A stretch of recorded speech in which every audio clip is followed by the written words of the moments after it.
Nama saya sudah terkenal seantero Republik. Tapi hari ini saya dikenal karena saya punya vision, saya punya mission, bukan karena saya merusak. Oleh karena itu nama saya Natalius Pigai, Menteri Hak Asasi Manusia. Kalau Bapak pimpinan berkenan, saya bisa bikin lebih dari 1000 program. Terima kasih Yang Mulia Bapak Ketua Komisi 13, Pak Willy Aditya, fraksi Partai Nasdem yang saya hormati.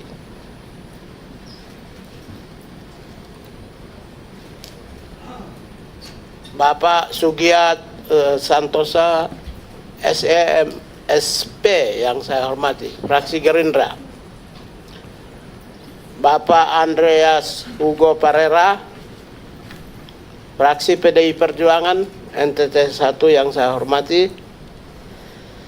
Ibu Dewi Asmara, fraksi Golkar yang saya hormati, dan Pak Rinto Subekti, fraksi Demokrat yang saya hormati, yang saya muliakan, saya banggakan, dan saya hormati. Saya hormat, betul-betul hormat, karena saya ini aktivis ya. Sebelum saya sapa Bapak Ibu sekalian, saya ini aktivis HAM. HAM itu di ujung daripada pandangan dan jangkauan DPR RI yang terhormat. Mungkin tidak ada imajinasi HAM di dalam DPR selama saya bergulat sebagai aktivis hak asasi manusia. Dan baru ada imajinasi dalam memori pimpinan anggota DPR yang terhormat. Yang saya hormati para anggota DPR Komisi 13 dari fraksi Golkar, PDI Perjuangan, fraksi Nasdem, fraksi PKS. Saya lebih kenal fraksi PKS ya, karena kita sama-sama selama ini oposisi. Ya. Dan dari fraksi PAN ya, kalau saya tidak sebut mohon izin dan mohon dimaafkan. Selain fraksi PAN, Demokrat, terus apa lagi? Gerindra, fraksi PKB yang saya hormati dan saya muliakan semua. Terima kasih kepada Tuhan Yang Maha Esa, Yang Maha Pencipta langit dan bumi. Kebetulan hari ini bagi agama saya hari penutupan keagungan penghormatan kepada Tuhan. Ya, bulan Maria. Hari ini juga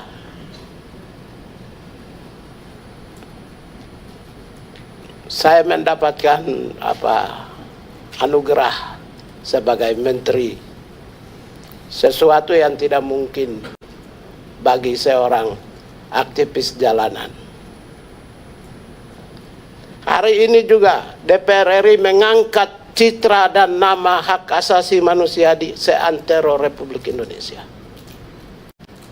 Karena selama saya menjadi pimpinan Komisi Hak Asasi Manusia, hanya 3 kali dipanggil di DPR yang mulia ini.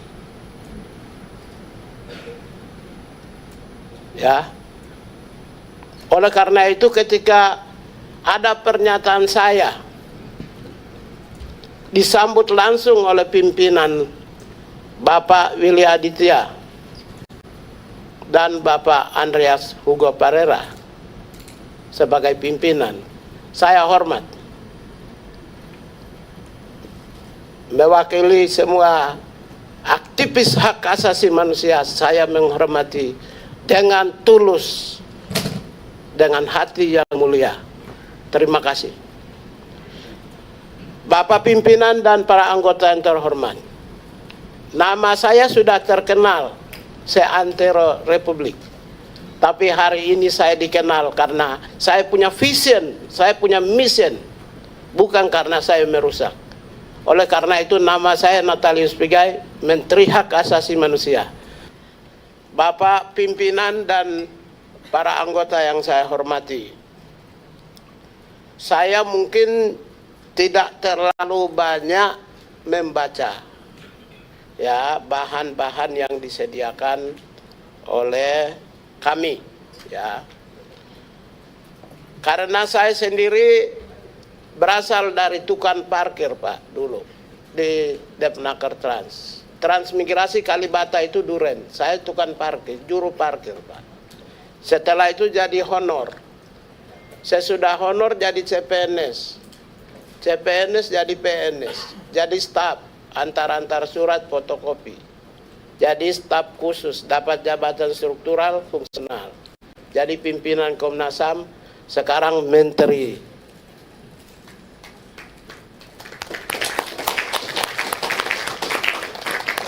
Oleh karena itu penataan organisasi, kelembagaan, saya sudah pasti punya pengalaman. Waktu dari transmigrasi gabungan dengan kependudukan, transmigrasi gabung dengan Depnaker, Naker Trans, pembentukan BNP 2 TKI, BNSP malah saya staf juru ketiknya Pak Mujiman, kepala BNP. Oleh karena itu penataan organisasi sudah merupakan bagian dari pekerjaan pribadi saya. Bapak pimpinan dan para anggota yang saya muliakan, saya banggakan dan saya hormati. Seperti yang Bapak-bapak ketahui, bahwa Bapak Presiden Republik Indonesia Prabowo Subianto melantik, memberi amanah kepada kami atas nama negara sebagai menteri pada tanggal 21 Oktober. Selain saya juga diberikan amanah kepada Bapak Pak Mugianto sebagai wakil Menteri Hak Asasi Manusia. Mungkin Bapak pimpinan yang saya muliakan, kami dua bukan siapa-siapa. Saya aktivis hak asasi manusia jalanan, Pak. Ya. Kemudian kerja di LSM NGO. Lalu masuk pimpinan Komnas HAM, sekarang Komnas HAM. Demikian pula Saudara Wakil Menteri, juga aktivis di lapangan, Pak. Dari lapangan langsung masuk di singgasana kekuasaan yang namanya menteri. Kalau Bapak melihat semua menteri, kami dualah yang berasal dari lapangan. Mohon izin. Oleh karena itu kalau persoalan hak asasi manusia, sudah pasti kami memahami, kami memiliki kompetensi, skills, knowledge, dan juga attitude. Pertanggungjawaban attitude sebagai pimpinan telah kami tunjukkan dengan berjuta-juta serangan. Tidak pernah ditemukan dari sisi aspek-aspek moral dan mental. Karena semua kami terkontrol di dalam perjuangan kami. Jadi tidak akan pernah ditemukan kekurangan-kekurangan yang sifatnya mental dan moral. Saya bangga hari ini karena saya diserang, karena saya ingin membawa bangsa ini ya menjadi bangsa yang besar dengan melakukan terobosan-terobosan di luar bayangan semua orang, di mana mengangkat hak asasi manusia yang diabaikan di ujung dari kebijakan politik dan pembangunan menjadi masukan dalam sentrum utama kebijakan di Republik ini, Pak.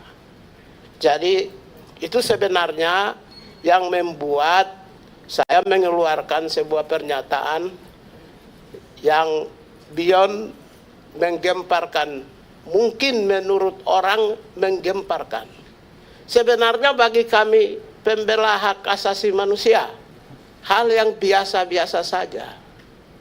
Yang menjadi luar biasa, dan kami dibantu untuk memberi kesadaran bagi bangsa dan negara ini.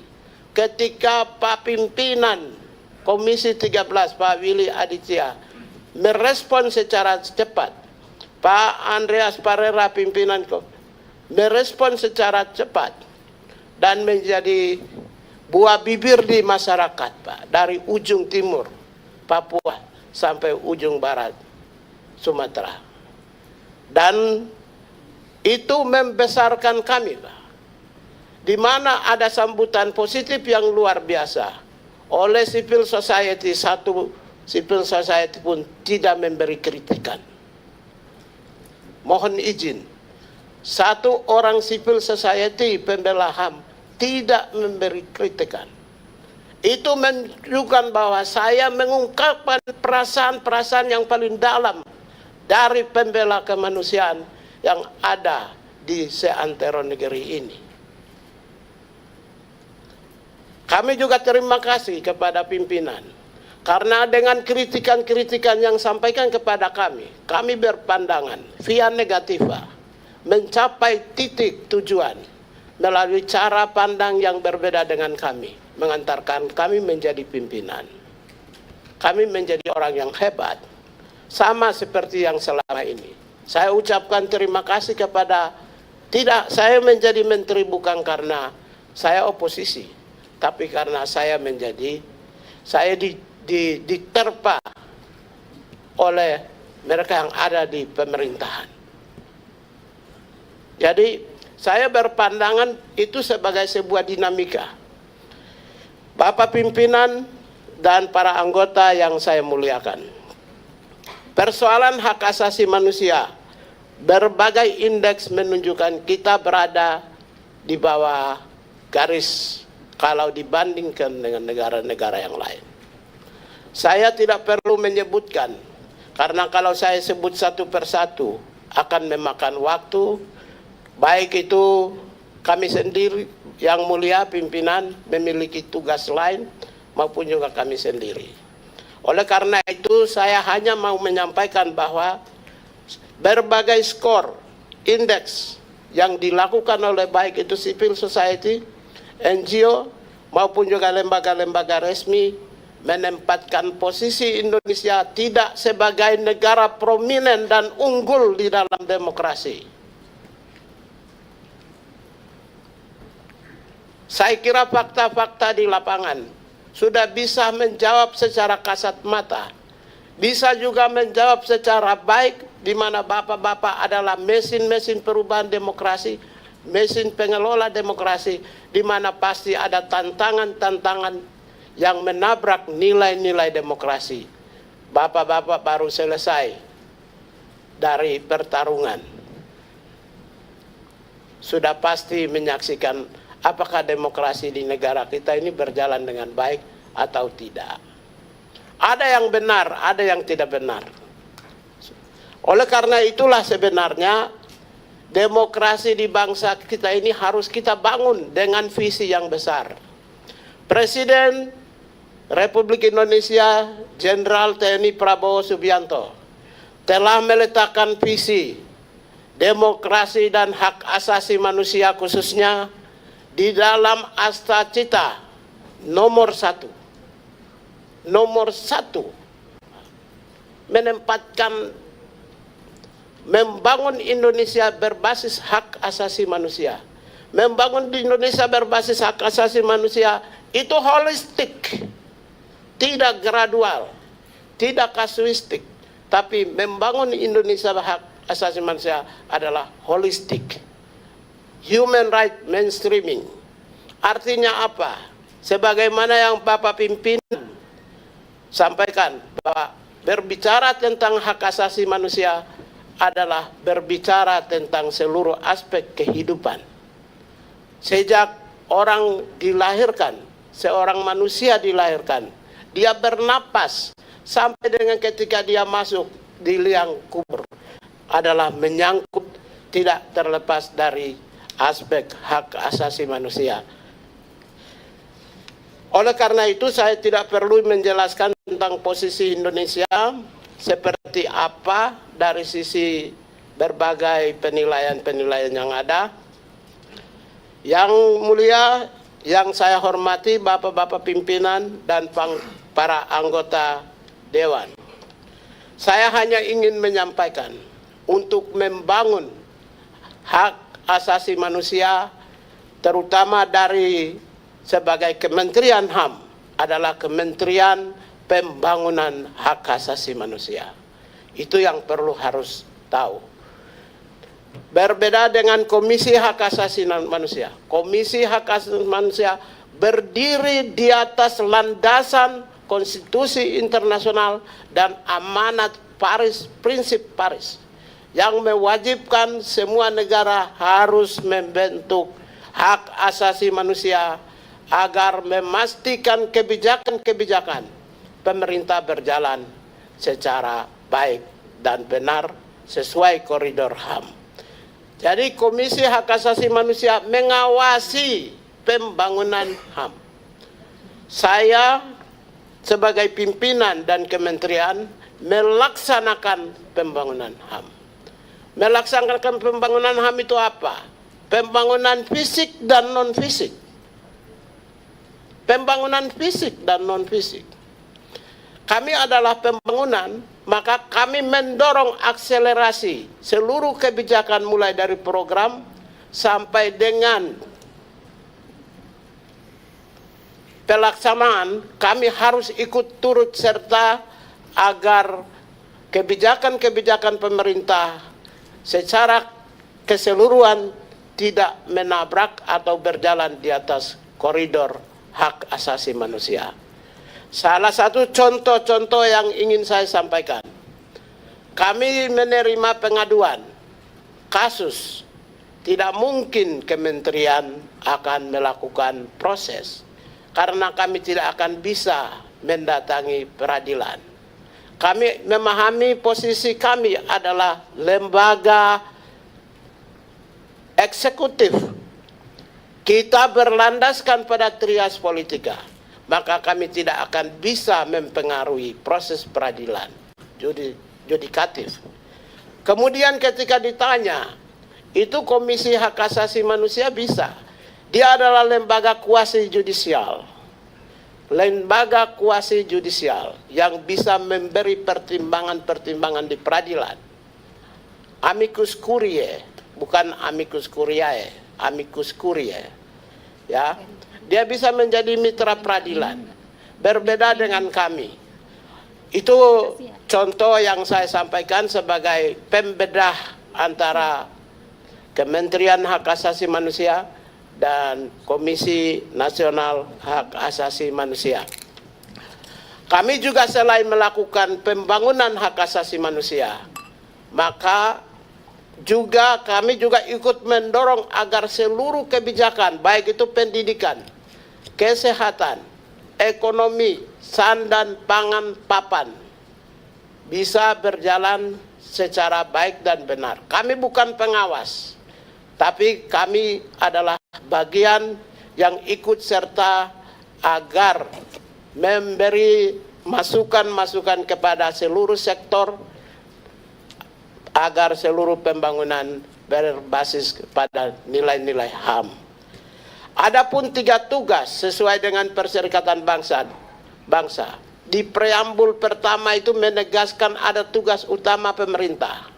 Yang pertama adalah pemerintah wajib menghormati hak asasi warga negara. Right to respect to respect ya, on human right. Jadi pemerintah itu diwajibkan untuk menghormati hak asasi manusia. Siapa pemerintah? Yaitu kementerian. Siapa pemerintah? Yaitu kementerian dan lembaga dan pemerintah daerah. Diwajibkan, obligation to respect. Jadi kami ini diberi kewajiban, Pak. Yang kedua, pemerintah memiliki kewajiban untuk melindungi hak asasi manusia. Obligation to protect. Jadi yang memastikan adanya perlindungan HAM bagi semua warga negara Indonesia adalah kami. Yang ketiga adalah pemerintah memiliki kewajiban untuk memenuhi kebutuhan hak asasi manusia. Ini bagian yang ketiga disampaikan oleh pimpinan Pak Willy Aditya yang memiliki naluri pikiran yang jauh dan memahami lebih luas seperti samudera. persoalan hak asasi manusia. Pemenuhan kebutuhan HAM adalah merupakan kewajiban pemerintah. Sandang, pangan, papan, pendidikan, kesehatan, ekonomi, baik itu pekerjaan-pekerjaan rutin pemerintah maupun juga pekerjaan-pekerjaan prioritas pemerintah. Oleh karena itulah, maka ketika orang bertanya, busung lapar, siapa yang bertanggung jawab? Pemerintah. Ketika orang tanya ada buta huruf, siapa yang bertanggung jawab? Pemerintah. Tidak pernah kalau ada busung lapar, mereka bertanya orang tuanya yang bertanggung jawab. Nggak ada pemerintah yang harus bertanggung jawab. Oleh karena itulah, sebagai kementerian kami, sebagai bagian dari eksekutif pembantu presiden, sebagai kepala pemerintahan, maka kami akan memastikan agar seluruh kebijakan yang untuk kemaslahatan bangsa dan negara harus sampai kepada rakyat. Program-program unggulan yang dicanangkan oleh Presiden kita untuk 5 tahun ke depan. Kementerian Hak Asasi Manusia tentu akan berada di garis besar, garis depan, frontliner, agar supaya seluruh kebijakan itu sampai kepada ujung orang-orang yang membutuhkan, orang-orang yang layak mendapatkan, orang-orang yang berada di, sekalipun berada di ujung-ujung pembangunan atau ujung daripada pemerintahan. Saya itulah agak sedikit pengantar, dan saya ingin sampaikan laporan singkat Bapak, Pak Pimpinan yang saya muliakan dan para anggota. Kami, sebagaimana saya sampaikan, saya dari staf juru parkir sampai menjadi menteri. Maka ketika saya sebagai menteri dilantik, hari itu juga saya pimpin rapat, Pak. Rapatnya bukan rapat mendengarkan masukan staf, Pak, tapi saya menyusun organisasi langsung.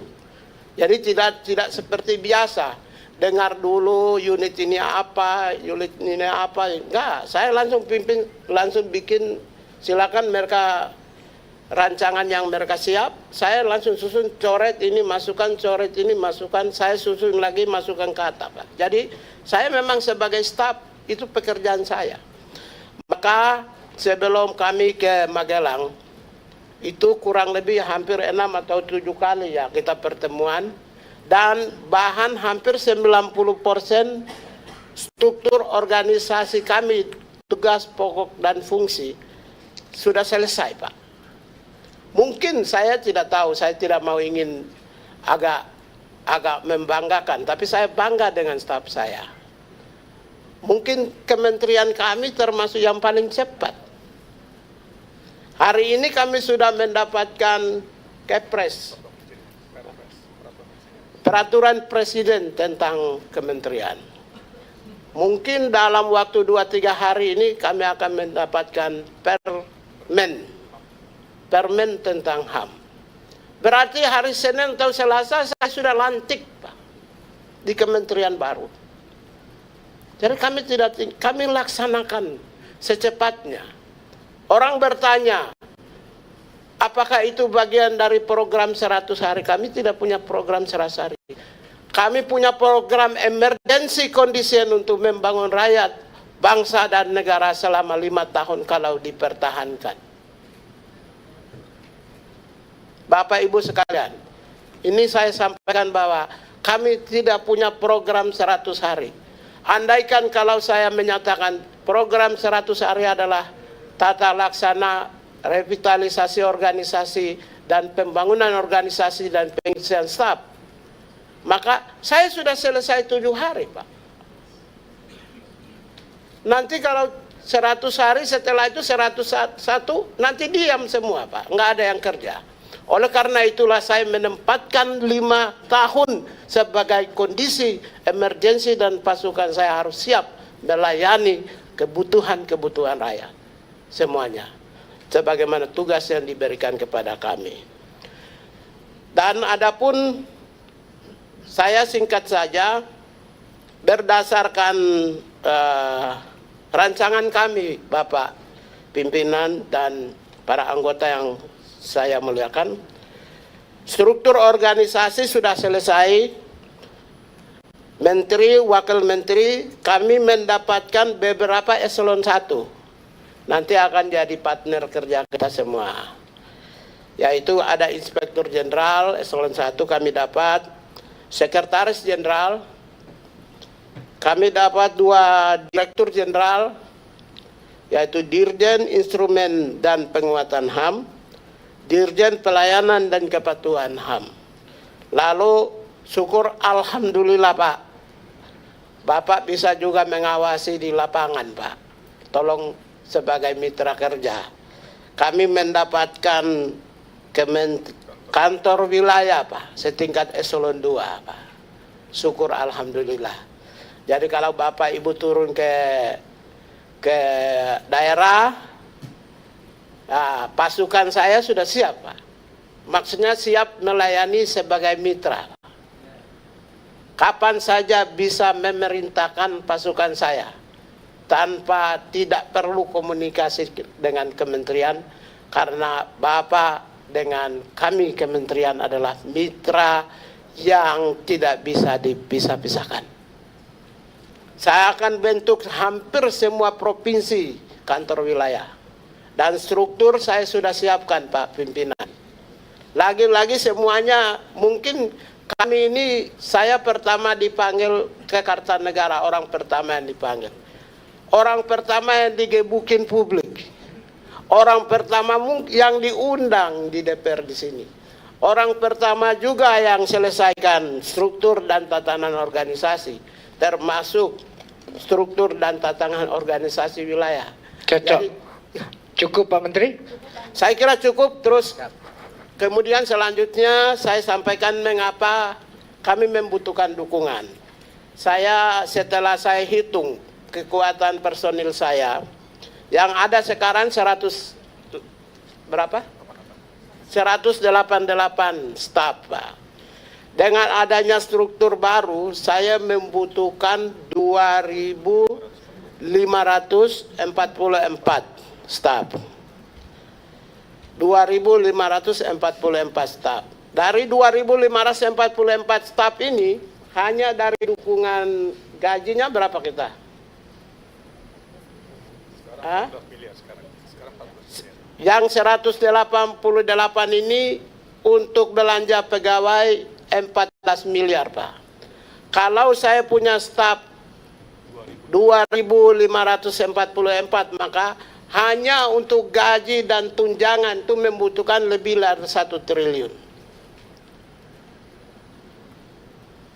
Konsekuensi daripada penambahan struktur dan organisasi dengan pegawai, maka hanya gaji dan tunjangan membutuhkan lebih dari 1,2 triliun. Itu untuk gaji dan tunjangan staf. Belum untuk program atau biaya pembangunan. Saya kira adapun satu program saja yang saya ingin sampaikan, selain yang lain sudah dibaca di media tentang universitas. Itu tidak perlu saya jelaskan, Bapak Ibu sekalian dan pimpinan Komisi 13 sudah tahulah. Satu program aja yang saya ingin sampaikan. Saya mau membumikan hak asasi manusia di seantero Nusantara. Saya mau membumikan. Karena program HAM itu adalah program yang menyentuh individu langsung. Berarti program yang menyentuh 280 juta orang. Merubah mindset. Karena itulah saya targetkan 83.000 kelompok, dan saya sudah bentuk tim saya di lapangan 1.007 tim yang siap bekerja, dan nanti di dalam perjalanan kita akan mengorganize pasukan-pasukan kami, dan nanti lebih mudah karena kita bentuk kantor wilayah. Dari 83.000 kelompok yang basisnya itu di perdesaan yang kita siapkan, satu kelompok atau satu wilayah saja kita kasih 100 juta, maka 8.300.000.000 Pak. itu untuk sosialisasi di masyarakat lokal dan basis bawah. 8 triliun 300. Untuk mencapai 20 triliun, saya punya lebih dari 200 program yang tidak perlu saya sebut. Baru satu program saja sudah 8 triliun 300. Andaikan dengan gaji dan tunjangan yang tadi saya sebut 1,3 triliun, maka sudah 9,5 triliun. Belum lagi program-program yang lebih dari 100-200 program yang saya siapkan. Kalau Bapak pimpinan berkenan, saya bisa bikin lebih dari 1000 program. Terima kasih. Terima kasih dan terima kasih. Cukup, Ya. Pak Menteri, kita berikan aplaus dulu.